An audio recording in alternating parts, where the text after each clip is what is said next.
Happy New Year, guys! Welcome back to my YouTube channel. Today we're at my patisserie dessert. It is my first baby. Come on in.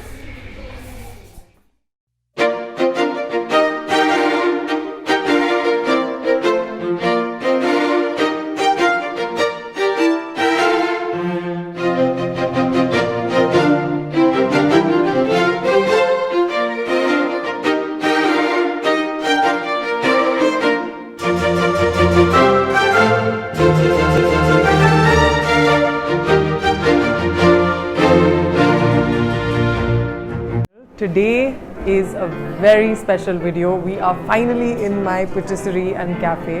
I've been wanting to shoot a video here for a very long time, and what better way to start it in 2020. So today's video is about a Q&A. I had sent out a little thing on my Insta stories last year, and all of you had sent me a bunch of questions that you wanted me to answer. Now, most of these questions are quite personal. I wanted them to be a little more baking related, but that's fine. Maybe in the upcoming videos we can talk a lot more about baking and technique and all of that stuff. However, for today, I've got my friend Harshu, who is behind the camera right now. She'll be the one asking me all the questions on your behalf. Harshu, hit me up.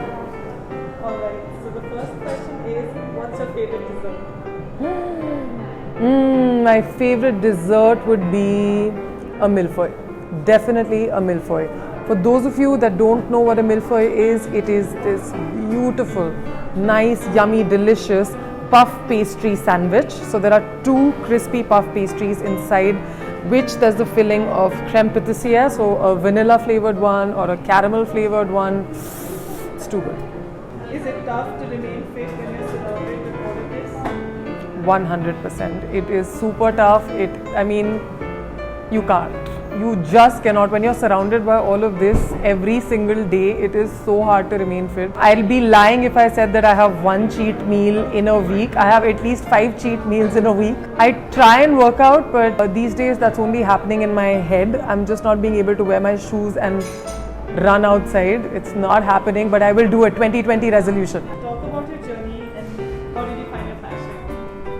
Okay, so this dates back to maybe 1989, the year I was born. No joking. My journey with food began when I think I've been surrounded by people that make amazing food, especially my dad. My father lived in France for a very long time, and he brought in some really exquisite things in my life while I was a little child. So he used to make this thing called a banana flambe that my sister and I absolutely adored, and I used to sit on the countertop watching him pour rum and banana catching fire, and it was just all so magical that I think I instantly fell in love with cooking and food and the magic behind it. So yeah. Now the passion for food, I think it grew over time, as I wasn't really that academically inclined in school, so most of the appreciation that I got for the food that I would make for my family or friends, people always appreciated it. So it was like, okay, Teju's gonna make this or Teju's gonna make that, and that gave me a lot of motivation and encouragement to pursue this field. So I went ahead, studying more about it, but the passion kind of grew with years passing by, and I feel like it's still growing. It's an ongoing process. I don't think the journey has even close to being ended right now. So yeah. Do I need a degree to be a baker? No, definitely not. You don't need a degree to be a baker. I know so many self-taught bakers that are doing fabulously well, and they've got great careers. There are so many career options with food today. I mean, you don't just have to open your own patisserie or your own restaurant. You can do so much, like food blogging. The list is endless. So having a degree is not important. Going to a culinary school or a pastry school, yes, it gives you that little push ahead of maybe self-taught baker, because you learn all the techniques in one go, and that kind of gives you a little heads up. But it's not compulsory to have a degree of any sort to do anything in this industry. So yeah. Okay, this is a personal one. Okay. Yeah. So, do you have a boyfriend? What? Who has asked this question? I want to know. No, I do not have a boyfriend. I have something better than a boyfriend, and it's called a husband. And to top it all, I also have a 3-year-old daughter. So, no, if that answers your question. Moving on from one bizarre question to hopefully a more normal one. How do you manage kids, home, a flourishing business, and look great while doing it? Ooh, I think I should do this more often. It's doing wonders to my self-esteem. Alright, no. To answer your question, I think women are multitaskers and we can do anything we want to do. I feel like if you just make up your mind and you just tell yourself every single day that, you know what, I have my family and that's great. I have my child and that's great. I want to give that my 200%. But along with that, there is a little part of you that wants to do what you really want to do. You know what I mean? This gives me happiness, and I really believe that if I'm happy inside, only then can I spread that happiness and joy in my family, at my home. So what I really try to do is stay as organized as possible. For people that really, really know me would probably laugh because they think I am the least of all organized people. But when I wake up in the morning, in my head, I just decide that, okay, you know, I speak to my husband and we're like, this is what I have to do today. What are you looking after? What am I looking after? And let's say I'm having a busy day, then he looks after Sarana. If he's having a busy day, then I look after Sarana. I do have the luxury to get my daughter to work, and my work is pretty interesting for a child. She loves being back there in the kitchen with my staff and, you know, zhuzhing up a little cookie or two. She sees all these colorful things all around her. She gets super excited with that. Also, I feel I'm blessed to be in the same city as my parents. My parents live very close to my house. And just barring that, my father's restaurant is there, right there. And my mother's boutique is right there. So I'm that little child squished between my two parents, and I've got family all around here. So my child is always in safe hands, and that makes me feel so blessed. I thank God every single day in the position that I am. But I know how hard it can be for a lot of working mothers. It's a challenging thing to have a child and to work and to give both of them, you know, your best. So my only advice to you would be hang in there. At least hope to find great support around you. Yeah, don't let anything stop you because nothing is worth that. Yeah. Can you please teach me an entremet? I love entremets. But you know who does the best entremets in India? One of my closest friends, Bani. She's got her own patisserie called Miam, and she makes the best entremets. It's not my signature style. I like making entremets once in a while, but she makes amazing ones and she takes classes. She's based out of Delhi. However, for those of you that are in Jaipur, I will be dragging her here very, very soon to give another class on entremets. So if you want to learn them, stay tuned. I shall leave some kind of a link in the description box about my upcoming classes as well. Tips and struggles with starting your own bakery business. So when I started DZURT, I was all of 22 and I started it in Jaipur, and back then, I mean it is in Jaipur, back then there weren't many people doing this, and it was a little hard for me to kind of understand what the audience wants. I'm not a vegetarian, so I eat all my desserts with egg in it, and egg is a very essential part of baking, and to get a moist cake or to even get a beautiful flaky pastry or anything for that matter. But when I came to Jaipur, when I started DZURT, I realized that a lot of people wanted eggless pastry. The real challenge for me there was to kind of adapt all my recipes to make them eggless.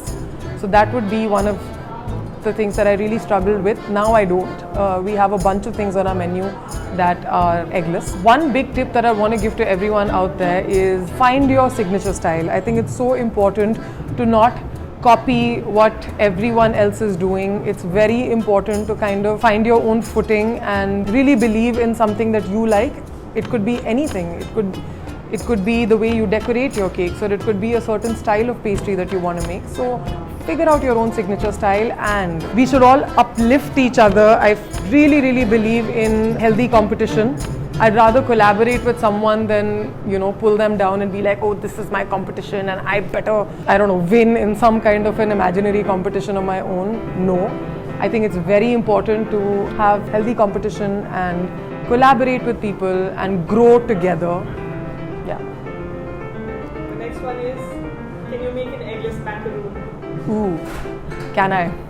All the macaroons at the back have egg in them. I will not lie. The French would kill me if I had to say that you can make an eggless macaroon. But hey, we're in India, and till the time we're in India, anything is possible. I have tried eggless macaroons with using aquafaba, and they work.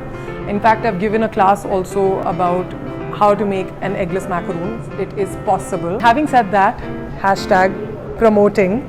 I'm giving a class on how to make eggless macaroons. In fact, the whole workshop is about an eggless high tea. It's a hands-on class, so if you'd like to learn more about it, just click on the link below and you shall find the link to my class, which is on the 19th. Yeah. Next question. Are you just a pastry chef? Hell no.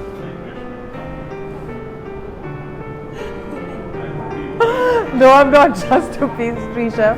I am also a chocolate maker. I love making chocolates, bean to bar chocolate. I co-founded a brand by the name of All Things Chocolates, and we make bean to bar chocolate. I have a factory which is not too far away from my home, so juggling between All Things and DZURT and cut chocolate cake, which is where I shoot most of my YouTube videos.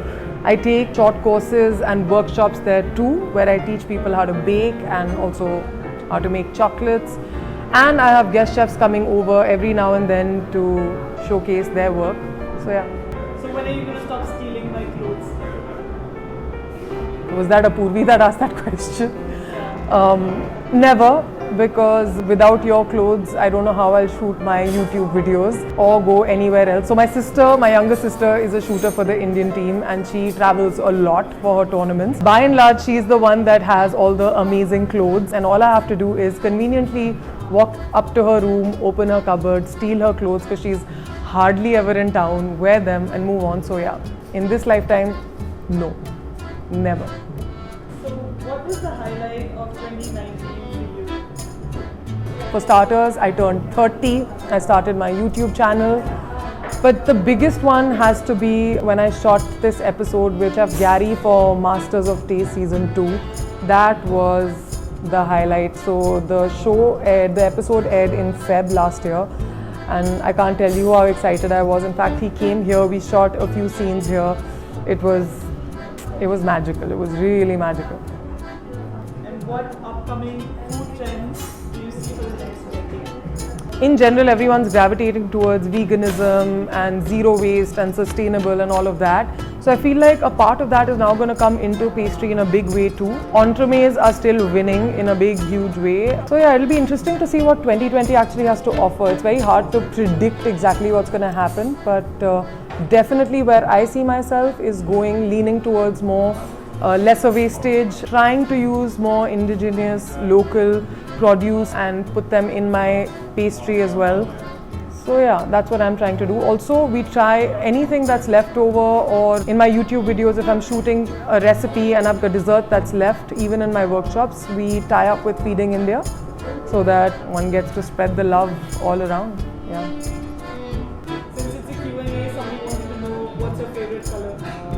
Okay, it would be green, as you can see. I mean, I love this beautiful pista green. It's a beautiful color. I love it, love it, love it. And I love peach. So you'll see hues of pista green and peach all around me. So yeah, I love pista green.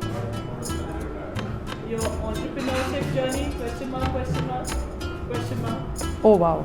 So I don't really see myself as an entrepreneur. I mean, when I introduce myself to people, I always say I'm a pastry chef and a chocolate maker, because that's the part of my work that I love the most. The business part of it is something that I learn every day. Three people that play a huge role in me learning anything to do with entrepreneurship would be my father, my mother, and recently my business partner, Kuhu. My dad is my moral compass. Anything to do with ethical work, I have only and only learned from him and continue to. My mother, however, is teaching me accounts and saving, which I am miserable at. And Kuhu only realized that much later on when we started working together. What I've learned from Kuhu is that she's made me tech savvy, and now I'm excelling in Excel. literally all the people that work for me, I'm always telling them that, oh, make a spreadsheet for this, make a spreadsheet for that.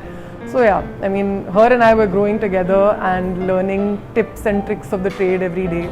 Yeah. What are your goals for 2020? Okay, 2020, other than bettering myself as a human being, as an entrepreneur, as a mother, daughter, all of those things, maybe my own cookbook, hitting anything between 10 to 50k subscribers on Instagram. 2020 is also my sister's Olympic year. It's the Olympic year. So majorly rooting for her and keeping my fingers crossed. I'm hoping that all the negative energy goes out of this universe in general and that we all work on a whole lot of positivity. So yeah, those are my goals. Yay! If you like this video, please give it a big thumbs up. Like, comment, subscribe to my channel, and have a very happy new year. Bye!